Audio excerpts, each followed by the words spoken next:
রাজধানীবাসীকে metro রেলের অভিবাদন। উত্তরা থেকে মিরপুর পর্যন্ত আনুষ্ঠানিক ট্রায়াল রান খুলে দেয়া হবে আগামী বছরের ডিসেম্বরে। সমালোচকরা সমালোচনা করবে, অপপ্রচার করবে, কিন্তু আমরা জবাব দেব কাজ দিয়ে। খুবই ভালো লেগেছে। অবশ্যই আমার ট্রেনটাকে উঠতে মন চাচ্ছিল। চোখের সামনে দিয়ে মেট্রো রেল দেখতে পেরেছি, অনেক ভালো লেগেছে। এখন মনে হচ্ছে যে একটা বেটার ফিচার হবে। কক্সবাজারের সাগরের বুকে দেশের সবচেয়ে বড় রানওয়ে নির্মাণ শুরু। উন্নয়নের সম্ভাবনায় খুশির জোয়ারে ভাসছে সৈকত শহর। পাশ্চাত্য থেকে প্রাচ্যে বা প্রাচ্য থেকে পাশ্চাত্যে যত প্লেন যাবে খুব স্বল্প সময়ে এখানে এসে নামতে পারবে, রিফুয়েলিং করতে পারবে। এত চমৎকার করে আমরা কক্সবাজারকে সাজাবার পরিকল্পনা নিয়েছি। দেখছিলেন প্রধান শিরোনাম। রাতের সময়ে সঙ্গে আছি আমি গোলাম রাব্বি। এবার অন্যান্য শীর্ষ সংবাদ। 13 দিন এগিয়ে চিত্রনায়িকা পরিমণির জামিন শুনানি মঙ্গলবার। রিমান্ডের বৈধতা চ্যালেঞ্জ করে হাইকোর্টে আইন ও সালিশ কেন্দ্রের রিট। ঢাকা বিশ্ববিদ্যালয়ে ছাত্রদলের মিছিলে ছাত্রলীগের বিরুদ্ধে হামলার অভিযোগ। জিয়াউর রহমানের সমাধি ইস্যুতে আওয়ামী লীগ ও বিএনপি পন্থী আইনজীবীদের মধ্যে উত্তেজনা। ডেঙ্গুর নতুন ধরনের সংক্রমিত মায়ের দুধ পান করেও আক্রান্ত হচ্ছে শিশুরা। কোভিড টিকার অপেক্ষায় থাকাদের প্রথম ডোজ নিশ্চিতেই লাগবে 3 মাস। শেষ হচ্ছে ভক্তদের অপেক্ষার প্রহর। লিগ ওয়ানে অভিষেক হতে পারে মেসির। পিএসজির প্রতিপক্ষ রেমস। ফ্রান্স থেকে বিস্তারিত জানাবো আমি লুৎফুর রহমান বাবু।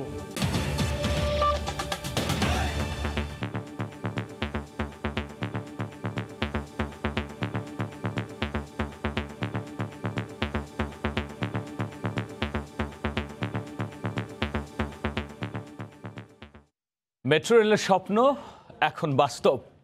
বাংলাদেশে প্রথমবারের মতো বৈদ্যুতিক ট্রেনের ট্রায়াল রান হলো আজ সকালে। সড়ক পরিবহন ও সেতুমন্ত্রী ওবায়দুল কাদের উদ্বোধনের পর চলে রাজধানীর উত্তরা থেকে মিরপুর পর্যন্ত।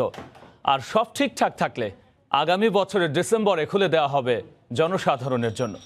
স্বপ্নযাত্রার বিস্তারিত জানিয়েছেন রিপোর্টার রাশেদ লিমন ও রাশেদ বাপ্পি। ছবি তুলেছেন সালাউদ্দিন লিয়া, মিজানুর রহমান ও বাবুল মিয়া। নতুন এক স্বপ্নযাত্রার শুরু। ঘড়ির কাঁটায় বেলা 11:50।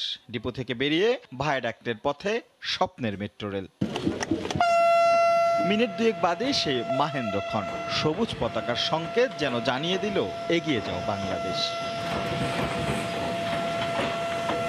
অগ্রযাত্রার এই পথের সারথি রাজধানীবাসীর দীর্ঘদিনের জমে থাকা আকাঙ্ক্ষা আর অপেক্ষা। শুরু হলো আনুষ্ঠানিক ট্রায়াল রান। আর বাকি কয়েকটা ধাপ, তারপরেই স্বপ্নটা ধরা দেবে হাতের মুঠোয়। রাজধানীর উত্তরা থেকে মতিঝিল 20.1 কিলোমিটার। এই পথে থাকবে 16টি স্টেশন। এরপর আরও 1.5 কিলোমিটার পথ যুক্ত করবে কমলাপুর। প্রথম দিনে এই আনুষ্ঠানিকতায় উত্তরা উত্তর, মধ্য ও উত্তরা দক্ষিণ পেরিয়ে গন্তব্য পল্লবী। প্রথম পর্যায়ে 6 মাসে এই পারফরমেন্স টেস্ট, 3 মাসের সমন্বিত ট্রায়াল, 5 মাসের যাত্রীবিহীন পরীক্ষা শেষে বাণিজ্যিক কার্যক্রম। সমানতালে চলবে বাকি কাজও। আর এই কর্মযজ্ঞ শেষে আনুষ্ঠানিক উদ্বোধন 2022-এর বিজয়ের মাসে। সমালোচকরা সমালোচনা করবে, অপপ্রচার করবে, কিন্তু আমরা জবাব দেব কাজ দিয়ে। আগামী বছর জুনে আমরা পদ্মা সেতুর উদ্বোধন হবে। এরপর কর্ণফুলী শেখ মুজিবুর রহমান টানা এবং বছর শেষে ইনশাল্লাহ শেখ হাসিনার অগ্রাধিকার প্রকল্প এমআরটি লাইন 6 তিনি নিজেই শুভ উদ্বোধন করতে পারবেন।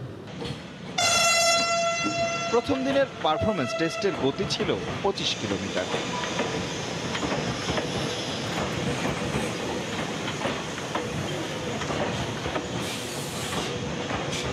এক নতুন অগ্রযাত্রার শুভ সূচনা। শেষ হাসিটা হাসতে হয়তো অপেক্ষা করতে হবে আসছে বছর ডিসেম্বর পর্যন্ত। এই যাত্রায় প্রথম পর্বের এই আনুষ্ঠানিকতার শেষ প্রান্তে অর্থাৎ 4.5 কিলোমিটার দূরে রয়েছেন সহকর্মী রাশেদ বাপ্পি।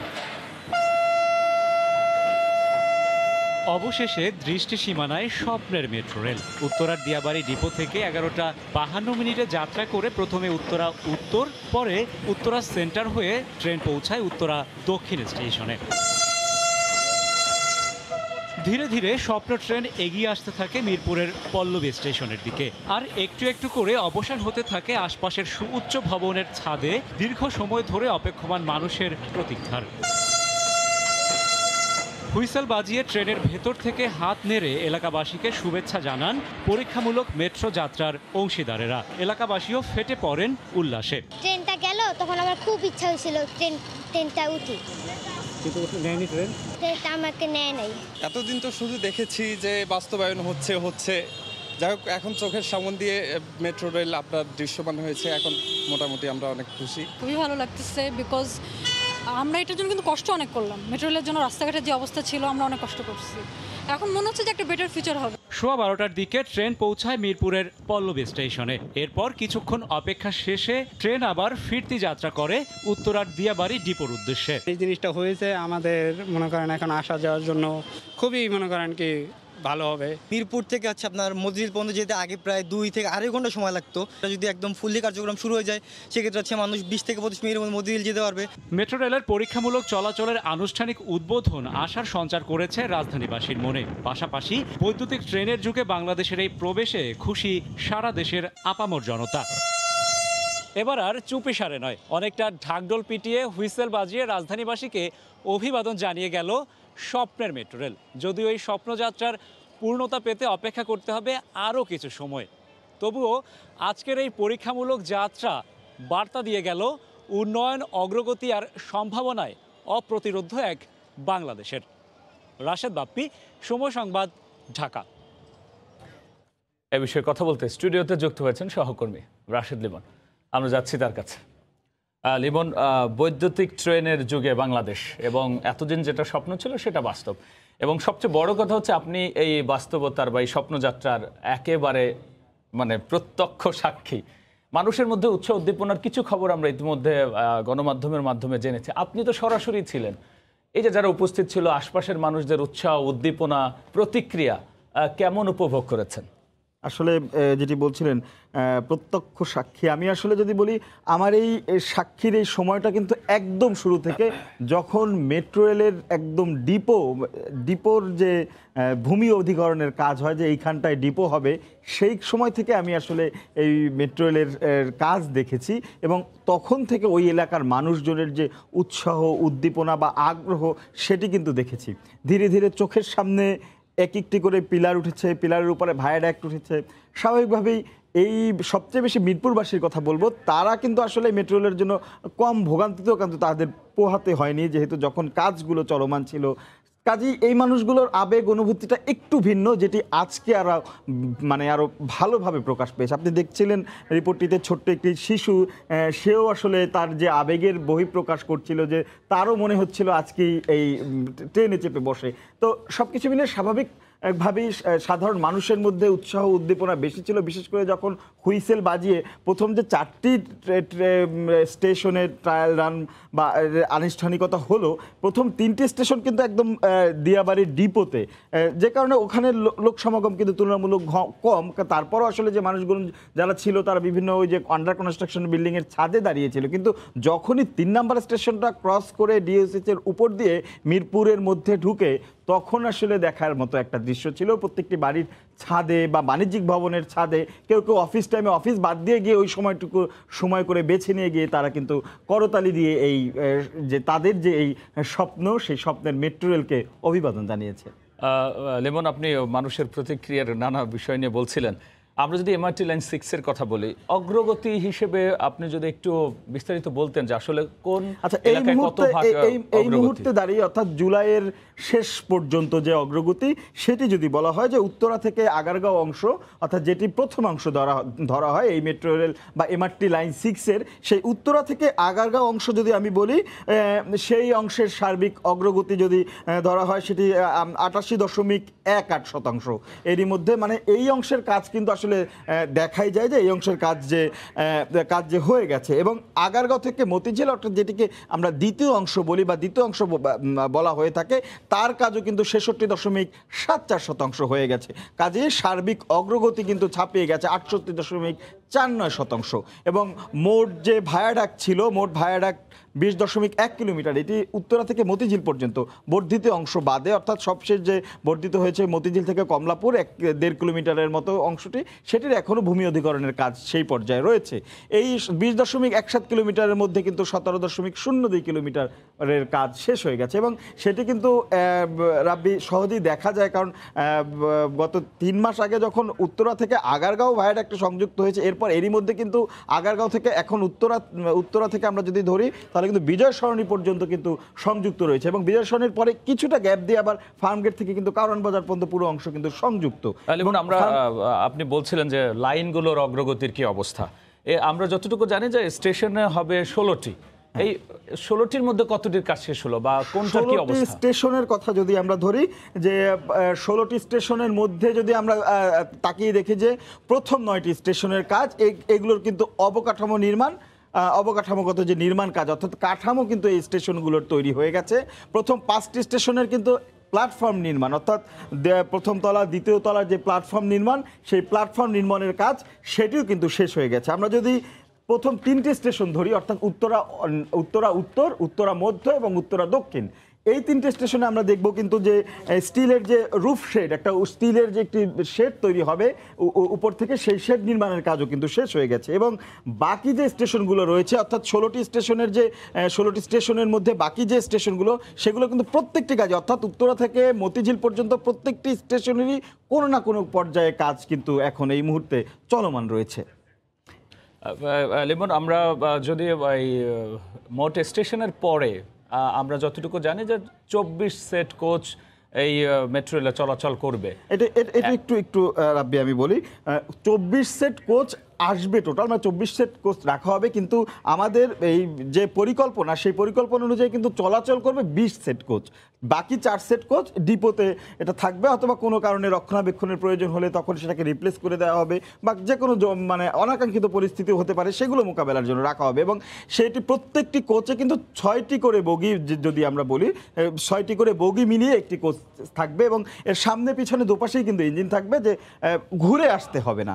এবং প্রতিটি ট্রেনে ধারণ ক্ষমতা থাকবে 2308 জন, অর্থাৎ একটি ট্রেনের সর্বোচ্চ 2308 জন, 2308 জন যাত্রী বহন করতে পারবে। এবং প্রতি 3.5 থেকে 4 মিনিট অন্তর অন্তর, এখন পর্যন্ত যে তাদের যে শিডিউল প্ল্যান করা আছে, 3.5 থেকে 4 মিনিট অন্তর অন্তর একটি করে ট্রেন আসবে। এবং এই ধারাবাহিকতা চলতে থাকতে উত্তরা থেকে মতিঝিল যেতে, অর্থাৎ এই মেট্রো রেলে চেপে উত্তর থেকে মতিঝিল পর্যন্ত যেতে সময় লাগবে মাত্র 35 থেকে 40 মিনিট। এটি আসলে সবচেয়ে বড় ব্যাপার, কারণ এই যানজটে নাকাল রাজধানীবাসী আসলে তারা এখনও যে এত মানে অনেক কাঠখড় পোহাতে হচ্ছে মেট্রো রেলের কাজের কারণে, তারপরেও কিন্তু তারা ধৈর্য ধরে অপেক্ষায় আছে এই সময়টার জন্য, কখন তারা এই সময়টা আসলে পাবে। লেমন, একটা গুরুত্বপূর্ণ বিষয় সেটি হচ্ছে যে আমরা দেখতে পাচ্ছি এই আগস্ট মাসের 2021, কিন্তু আপনি যেটি বলছিলেন বা রিপোর্টে যেটি উঠে আসছিল যে হচ্ছে আগামী ডিসেম্বরে, অর্থাৎ বড় একটা সময় পরে আমরা হচ্ছে বাস্তব রূপে মানে যাত্রী চলাচল করতে পারব। এতটা সময় লাগার কারণ কি, মানে কি কি প্রক্রিয়া অনুসরণ করে তারপরে আমরা যাত্রী চলাচল করতে পারব? স্বাভাবিকভাবে একটি মেট্রো রেল চাইলেই তো আসলে যে কোনো সময় চালু করা যায় না, একটা আন্তর্জাতিক মানদণ্ড আছে বা কিছু বিষয় আছে যেগুলো মেনে চলতে হবে। এবং সেগুলো মেনে চলতে আমি যদি বলি যে পর্যায়ে রয়েছে এই মুহূর্তে যে কাজটি শুরু হলো বা যে প্রক্রিয়াটি শুরু হলো, সেটিকে বলা হচ্ছে পারফরমেন্স টেস্ট। এই পারফরমেন্স টেস্টটি করা হবে প্রথম পর্যায়ে 6 মাসের পারফরমেন্স টেস্ট। এই পারফরমেন্স টেস্ট 6 মাস চলার পরে, অর্থাৎ প্রতি স্টেশনগুলো চলতে থাকবে, স্টেশনগুলো হতে থাকবে, এবং প্রত্যেকটি স্টেশন হবে, প্রত্যেকটি স্টেশনে একইভাবে পারফরমেন্স টেস্ট হবে। এবং বগি আমরা যদি বলি কোচের সেট এখন কিন্তু মাত্র 4টা এসেছে, আরও 20টি আসবে, এবং প্রত্যেকটিরই কিন্তু এই পারফরমেন্স টেস্ট করতে হবে। পারফরমেন্স টেস্ট শেষ, এরপরে 3 মাসের সমন্বিত টেস্ট বলতে একদম পুরোপুরি ট্রেন কখন গিয়ে থামবে, সেই স্টেশন কখন বন্ধ হবে বা সেখান থেকে কিভাবে হবে, এই পুরো প্রক্রিয়া একদম পুরো চলাচলের যে প্রক্রিয়া সেটি কিন্তু করা হবে। এরপরে 5 মাসের একটি যাত্রীবিহীন টেস্ট। এটা যাত্রীবিহীন বলা হলো, এখানে কিন্তু মাঝে মাঝে আসলে ট্রায়াল বেসিসে যাত্রী নেওয়া হবে, মানে তারা পরিবহনের জন্য না, এটাও টেস্টের আওতায় থাকবে। তারা ওঠানামা করবে প্রত্যেকটি স্টেশনে, এবং এই ইলেকট্রিক যে একটা বিশাল একটা কর্মযোগ্য বা টিকিট প্রসেসিং, এইগুলো পুরোটাই কিন্তু আসলে ডামি হিসাবে করা হবে প্রত্যেকটি টেস্ট। এবং সবগুলো টেস্টে উতরে যাওয়ায় বা প্রত্যেক দেখা যেতে পারে কোনো টেস্টের ক্ষেত্রে কাঙ্ক্ষিত ফলাফল না আসলো, তখন সেই জায়গায় আরও কাজ করার বিষয় আছে। সেই বিষয়গুলো সম্পন্ন করতেই আসলে এই সময়টি, এবং সেক্ষেত্রে আসলে সময় ফ্রেমটা 1 থেকে 1.5 বছর, এটা খুব একটা বেশি না। এবং সব কিছু পরেই কিন্তু আসলে যেটি বলছিলাম যে 2022 সালে অর্থাৎ আগামী বছরের যে বিজয়ের মাস, সেই বিজয়ের মাসেই হয়তোবা এই রাজধানীবাসী তাদের স্বপ্নের মেট্রো রেলে চড়তে পারবে। এক্ষেত্রে এই 2022 সালের যে ডিসেম্বর, এইটাও কিন্তু আসলে নির্ধারিত সময়ের 2 বছর আগে, কারণ এটা আর্লি কমিশন, কারণ এই মেট্রো রেলের প্রজেক্টের যে নির্ধারিত সময় সেটি কিন্তু 2024 পর্যন্ত। রাব্বি। লিমন, আপনাকে ধন্যবাদ। মেট্রো রেল প্রকল্পে ট্রায়াল রান এবং বিস্তারিত নিয়ে আলোচনার জন্য স্টুডিওতে যুক্ত হয়ে জানাচ্ছিলেন সহকর্মী রাশেদ লিমন। এদিকে কক্সবাজারের সাগরের বুকে দেশের সবচেয়ে বড় রানওয়ে নির্মাণের কাজ শুরু হলো। সকালে ভিডিও কনফারেন্স উদ্বোধন করে প্রধানমন্ত্রী শেখ হাসিনা বলেন, ভৌগোলিক অবস্থান কাজে লাগিয়ে বৈশ্বিক যোগাযোগের কেন্দ্রবিন্দুতে পরিণত করা হবে কক্সবাজারকে। বিমানের রিফুয়েলিং পয়েন্ট হিসেবেও গুরুত্বপূর্ণ হয়ে উঠবে এ জেলাটি। এ সময় বিদেশিদের জন্য কক্সবাজারে আলাদা পর্যটন এলাকা তৈরি করা হবে বলেও জানান তিনি। কক্সবাজার দেশের দক্ষিণ পূর্বাঞ্চলের এই জেলা প্রাকৃতিক সৌন্দর্যের অপূর্ব লীলাভূমি। সাগর, পাহাড়, উপকূলীয় দ্বীপ আর বিশ্বের সবচেয়ে বড় সমুদ্র সৈকত সমৃদ্ধ এই জেলার সামনে অবারিত সুযোগ আঞ্চলিক পর্যটন হাবে পরিণত হওয়ার। ভৌগোলিক অবস্থার ফলে কৌশলগত গুরুত্বে পুরো কক্সবাজারকে ঢেলে সাজানোর মহাপরিকল্পনা বাস্তবায়ন শুরু করেছে সরকার। এরই অংশ হিসেবে আন্তর্জাতিক বিমানবন্দরের রানওয়ে সম্প্রসারণের কাজ শুরু হয়েছে। এটি বাস্তবায়িত হলে নীল জলরাশি ছুঁয়ে বিমান ওঠানামার সুযোগ তৈরি সময়ের ব্যাপার মাত্র। রোববার সকালে গণভবন থেকে ভিডিও কনফারেন্সে কক্সবাজার বিমানবন্দরের রানওয়ে সম্প্রসারণ কাজের উদ্বোধন করেন প্রধানমন্ত্রী। উদ্বোধন আমি ঘোষণা করছি।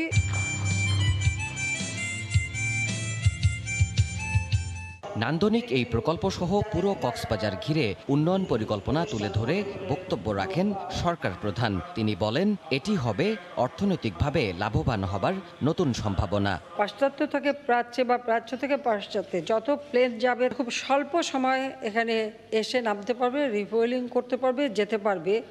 আর পাশাপাশি আমাদের এত চমৎকার করে আমরা কক্সবাজারকে সাজাবার পরিকল্পনা নিয়েছি। আমাদের কক্সবাজার এটাকে আরও আধুনিক সুন্দর পর্যটন কেন্দ্র আমরা করব বিশ্বমানের।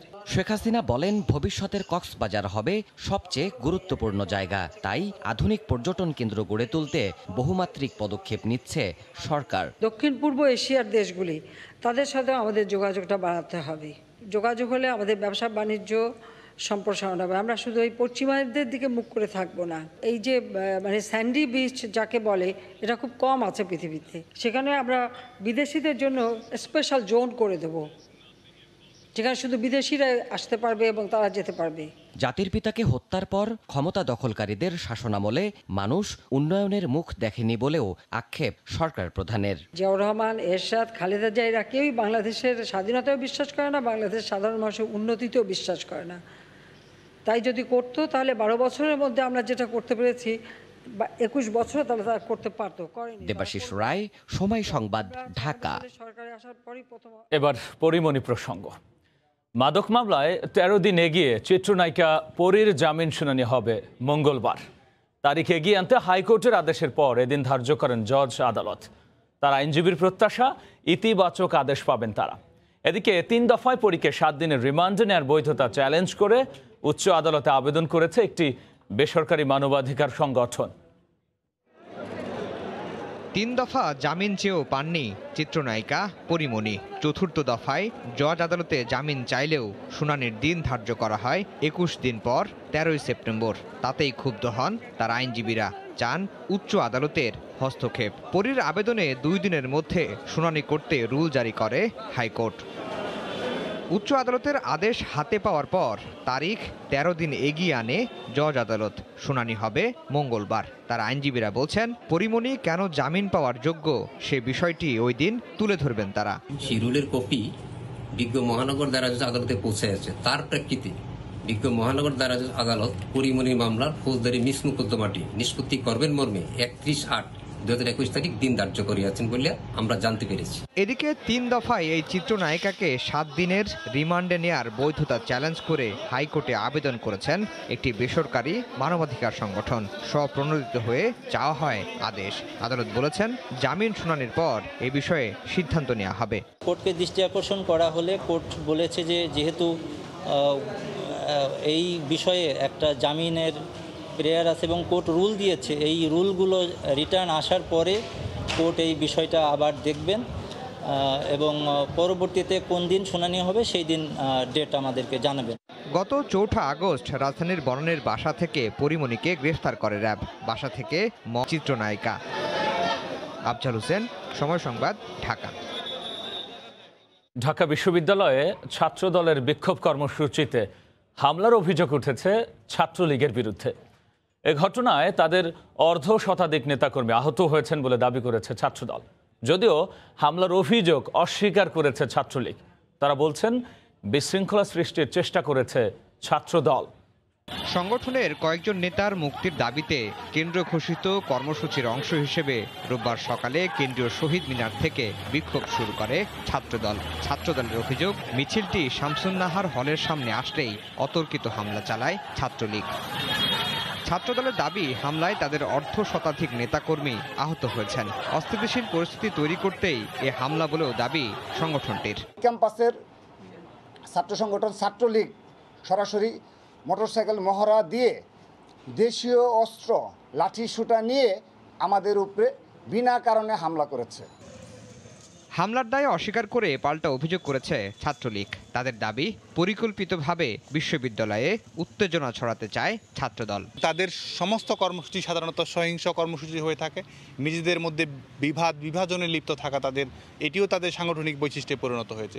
এটির সঙ্গে ছাত্রলীগের দলীয় সাংগঠনিক কোনো সম্পৃক্ততার সুযোগ নেই, বরং সাধারণ শিক্ষার্থীরা তাদের মধ্যে যে অশুভ অপশক্তির মধ্যে প্রতিরোধের যে চেতনা রয়েছে, সেই জায়গা থেকে তারা রাজনৈতিক প্রতিবাদ করেছে। হামলার সঙ্গে জড়িতদের চিহ্নিত করে তাদের আইনের আওতায় আনতে বিশ্ববিদ্যালয় প্রশাসনের কাছে দাবিও জানিয়েছে ছাত্রদল। আফজাল হোসেন, সময় সংবাদ, ঢাকা। জিয়াউর রহমানের সমাধি ইস্যুতে আজও সরগরম দেশের রাজনীতি। আওয়ামী লীগ ও বিএনপিপন্থী আইনজীবীদের পাল্টাপাল্টি কর্মসূচিতে উত্তেজনা ছড়ায় উচ্চ আদালতে। এদিকে মুক্তিযুদ্ধ মন্ত্রী বলেছেন, জিয়ার কবর সহ সব অবৈধ স্থাপনা উচ্ছেদে উদ্যোগ নেবে সরকার। আর জিয়াউর রহমান প্রকৃত মুক্তিযোদ্ধ কিনা তা নিয়ে প্রশ্ন তুলেছেন আইনমন্ত্রী। জিয়ার সমাধি নিয়ে বিতর্কের জেরে সুপ্রিম কোর্টের আইনজীবী সমিতি ভবনের সভাপতি ও সম্পাদকের কক্ষের সামনে আওয়ামী লীগ বিএনপিপন্থী আইনজীবীদের মুখোমুখি এই অবস্থান। এ সময় দুপক্ষের মধ্যে ধাক্কাধাক্কির ঘটনাও ঘটে, উত্তেজনা ছড়ায় আদালত প্রাঙ্গণে। আওয়ামী লীগের আইনজীবীদের দাবি, সমিতিকে রাজনৈতিক কার্যালয় বানাতে দেয়া হবে না। পাল্টা জবাব দিয়েছেন বিএনপির আইনজীবীরা। শহীদ প্রেসিডেন্ট জিয়াউর রহমানের মতো এমন একজন বীর সেনানী এবং সফল রাষ্ট্রনায়ক সম্পর্কে তার চরিত্রে কালেমালাপনের যে অপচেষ্টা অতি সম্প্রতি রাষ্ট্রের সর্বোচ্চ পর্যায় থেকে করা হয়েছে, সেটি অত্যন্ত বিভ্রান্তিমূলক এবং ইতিহাসের মীমাংসিত সত্যের বিকৃতি। জননেত্রী শেখ হাসিনার বক্তব্যকে কটূক্তি করিয়া যে বিবৃতি প্রদান করা হইয়াছে, তা সুপ্রিম কোর্ট আইনজীবী সমিতির বক্তব্য নয়।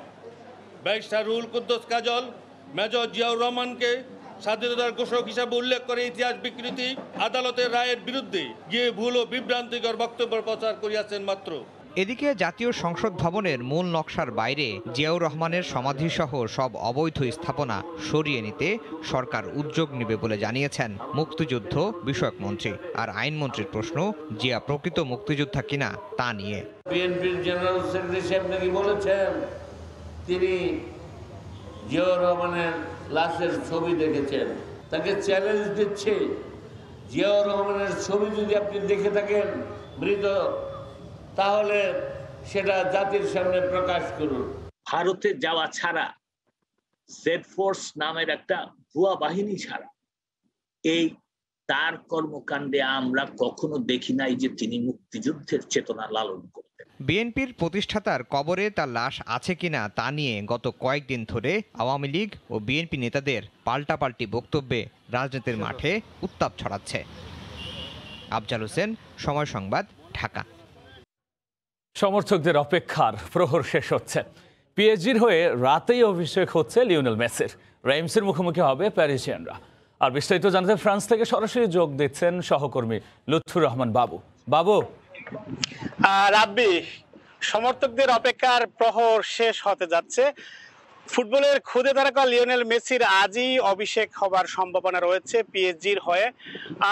যদিও নিশ্চিত করে বলেননি কোচ, তবে এমন ইঙ্গিত তিনি দিয়েছেন রেইমসের বিপক্ষে আজকে পিএসজির যে দল মাঠে নামবে সেই দলেই অভিষিক্ত হবেন এই ফুটবলের খুদে জাদুকর। গেল 10 আগস্ট বার্সেলোনা ছেড়ে পিএসজিতে যোগ দেন লিওনেল মেসি। তারপর থেকে আসলে জল্পনা কল্পনা চলছিল সমর্থকদের মধ্যে, তার যারা ভক্ত তাদের মধ্যে, কবে আসলে পিএসজির হয়ে তিনি মাঠে নামছেন। তো আজকে যেহেতু মাঠে নামছেন তিনি, নিশ্চিত করে এতে করে তাদের যে দীর্ঘদিনের যে অপেক্ষা ছিল, যে অপেক্ষার প্রহর গুনছিলেন তারা, সেটি কিন্তু আজকে শেষ হচ্ছে। ইতিমধ্যে পিএসজিতে যোগ দেবার পর তার এই দলটি 2টি ম্যাচ খেলেছে। সেই 2টি ম্যাচে তিনি কিন্তু মাঠে নামেননি, দর্শক সারিতেই বসেছিলেন। তবে আজকেই তার অভিষিক্ত হতে যাচ্ছেন তিনি আজকে। এবং কোচ পোচেতিনো এই লিওনেল মেসিকে নিয়ে যেটি বলেছেন, তিনি খুবই মুগ্ধ, তিনি প্র্যাকটিস সেশনে খুবই ভালো করেছেন এবং তিনি বলেছেন যে নতুন কোনো খেলোয়াড় যখন তাদের দলে আসে তারা আসলে একটু সময় নেন। তবে মেসির ক্ষেত্রে কিন্তু কিছু ব্যতিক্রম ঘটেছে, খুব দ্রুত তিনি সতীর্থদের সাথে মানিয়ে নিয়েছেন এবং প্র্যাকটিস সেশনে খুবই ভালো করেছেন তিনি। কোচ কিন্তু বলেছেন যে লিওনেল মেসি গ্রেট একজন ফুটবলার। আমরা যদি পরিসংখ্যানের দিকে তাকাই, রেইমসের বিপক্ষে কিন্তু পরিসংখ্যানেও এগিয়ে রয়েছে পিএসজি এবং আজকের এই ম্যাচে, এই চলতি মৌসুমে যে 3টি খেলা হচ্ছে সেখানেও কিন্তু পিএসজি জয় পেয়েছে, যে কারণে আজকের যে অভিষেক ম্যাচ সেটি আসলে জয় দিয়েই রঙিন হবে এমন প্রত্যাশাই আসলে সমর্থকদের। তো রাব্বি, এই ছিল এখন পর্যন্ত আমার কাছে সর্বশেষ। পিএসজির হয়ে রাতেই অভিষেক হচ্ছে লিওনেল মেসির। আর এই খবরের সর্বশেষ নিয়ে সরাসরি ফ্রান্স থেকে যুক্ত হয়ে জানাচ্ছিলেন সহকর্মী লুৎফুর রহমান বাবু। চলতি বছর ডেঙ্গুর নতুন ধরন সেরোটাইপ 3-তে আক্রান্ত হচ্ছেন বেশিরভাগ মানুষ। আর এই ধরনে শিশুদের অবস্থাই বেশি জটিল হয়ে পড়েছে। এমনকি এডিসের জীবাণুবাহী মায়ের দুধ পান করেও শিশুদের আক্রান্ত হওয়ার শঙ্কা রয়েছে। জিনোম সিকোয়েন্স করে এমন তথ্য দিয়েছে বাংলাদেশ বিজ্ঞান ও শিল্প গবেষণা পরিষদ। এদিকে 24 ঘন্টায় ডেঙ্গু আক্রান্ত হয়ে মারা গেছেন 1 জন, আক্রান্ত হয়েছেন 252 জন। আইসিইউ থেকে সাধারণ শয্যা, প্রতিটি আসনে এখন ডেঙ্গু আক্রান্ত শিশু। এমন পরিস্থিতিতে উদ্বেগ বাড়ছে অভিভাবকদের। গড়ে 8 থেকে 10 জন রোগী ঢাকা শিশু হাসপাতালে আসছে রাজধানীর বিভিন্ন এলাকা থেকে। চিকিৎসকরা বলছেন বর্তমান পরিস্থিতিতে ডেঙ্গুতে আক্রান্ত হলে হাসপাতালের কোনো বিকল্প নেই। ওনারা দেখে যে বল আপনার বাচ্চার তো কন্ডিশন ভালো না, আপনার 4টা ডোনার রেডি রাখেন আর হলো গিয়ে আইসিইউ রেডি রাখেন। যদি কখনো মনে হয় যে প্রস্রাবটা কমে যাচ্ছে, নাক দিয়ে মুখ দিয়ে রক্ত পড়তেছে, বা মনে করেন ইমিডিয়েটলি হাসপাতালে আসতে হবে, হাসপাতালে আসতে যেন দেরি না হয়। এমন পরিস্থিতিতে ডেঙ্গু ভাইরাসের জিনোম সিকোয়েন্সিং এর তথ্য উন্মোচন করেছে বাংলাদেশ বিজ্ঞান ও শিল্প গবেষণা পরিষদ। সংস্থাটি বলছে এবার বেশি ছড়িয়েছে সেরোটাইপ 3 ডেঙ্গু, যেখানে রোগীর পরিস্থিতি দ্রুত খারাপ হয়ে যাচ্ছে। মায়ের বুকের দুধ পান করার মাধ্যমে শিশুদের আক্রান্ত হওয়ার শঙ্কা রয়েছে এ ধরনের। বিশ্লেষণকৃত নমুনা সমূহ পর্যবেক্ষণের মাধ্যমে জানা যায় উক্ত নমুনা ডেঙ্গু ভাইরাসের ডেনভি3 অর্থাৎ সেরোটাইপ 3 এর অন্তর্গত। নগর পরিকল্পনাবিদরা বলছেন ডেঙ্গুর ভয়াবহতার জন্য জনগণের অসচেতনতা যেমন রয়েছে, তেমনি সময় মতো উদ্যোগ নেয়নি city corporation. City corporation April May থেকে যে উদ্যোগ নেওয়া দরকার বংশবৃদ্ধির, মশা বংশবৃদ্ধির নিধনে, সেটি যেমনি কার্যকর করছে না। যথোপযুক্ত মশক নিধনের ওষুধ ব্যবহার করার ক্ষেত্রে তাদের এবং সেই সঙ্গে নিয়মিততা পরিবীক্ষণে তাদের গাফিলতি রয়েছে। ডেঙ্গু নিয়ন্ত্রণে ঢাকা উত্তর সিটি কর্পোরেশন 28 আগস্ট থেকে সপ্তাহব্যাপী আবারও অভিযান শুরু করেছে। সাদাত রহমতুল্লাহ, সময় সংবাদ, ঢাকা। মহিবুল্লাহ বাবু নগরীকে হেফাজতে ইসলামের আমির হিসেবে সর্বসম্মতিক্রমে অনুমোদন দিয়েছে হেফাজতে ইসলাম। বিকেলে রাজধানী খিলগাঁওয়ে সংগঠনের মহাসচিব কার্যালয়ে খাস ও কেন্দ্রীয় কমিটির বৈঠকে এ সিদ্ধান্ত গ্রহণ করা হয়। হেফাজতে ইসলামের কেন্দ্রীয় কমিটি এবং জেলা কমিটির আমির সাধারণ সম্পাদক কোনো রাজনৈতিক ব্যক্তি হতে পারবেন না বলেও সিদ্ধান্ত নেওয়া হয় ওই বৈঠকে। এ সংক্রান্ত একটি ধারাসহ নানা বিষয় সংযুক্ত করে সংশোধন করা হচ্ছে হেফাজতে ইসলামের গঠনতন্ত্র। বৈঠকে অবিলম্বে কওমি মাদ্রাসা খুলে দেওয়ার দাবি জানানো হয়। এছাড়াও বিভিন্ন মামলায় হেফাজতে ইসলামের কারাবন্দী নেতাদের মুক্তি দাবি করেন সংগঠনের নেতারা। এ পর্যায়ে শীর্ষ সংবাদ জানিয়ে দিচ্ছি আরও একবার।